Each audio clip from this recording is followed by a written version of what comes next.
shooting justified, Ted? No, sir. I hate to say it, but no, it's not. At some point in time, you got to put your hands on folks. You got to be successful at doing it.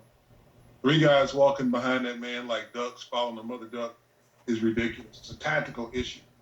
When you have more than one officer present, you strategically place yourself in a position to be able to contain the suspect. And then one officer usually goes forward to handcuff him. But in this instance, where all three of them are following him around the one side of the car, somebody should have went around the other side of the car and put his butt on the ground and locked him up. It is what it is. Physical altercations are part of law enforcement responsibility. And I know tasers have been implied to help them to achieve that effort. But in this instance, the tasers didn't work. And sometimes you just got to use that force necessary to get somebody in custody. 3-1, they should have taken him down. Shooting that man in the back 7 times, I think, was excessive. And it's a shame, unfortunately, that this thing. So I don't think it was necessary. Lance LaRusso, was it justified? Yes. When you look at the officer's actions, you cannot say the officers used bad tactics, therefore the suspect was able to keep resisting, have a knife in his hand, or be reaching. And if you forward that frame a little bit more, you'll see that he plants his feet on the ground and then leans forward into the floorboard of the car. He is not trying to get into the car to get away.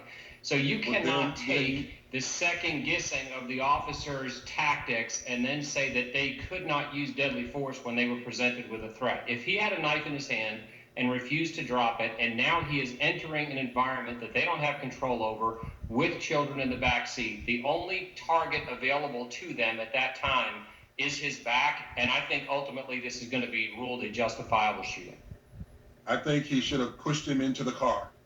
Use the weight that the fact that he's standing in that car, and go ahead and push him down into that car and try to knock him out. But shooting him, I don't feel was necessary.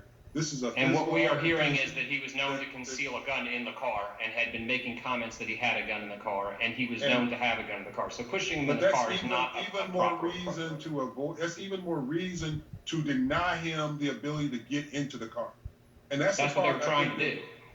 They were trying to deny him. With your gun in your hand. They put him on the ground.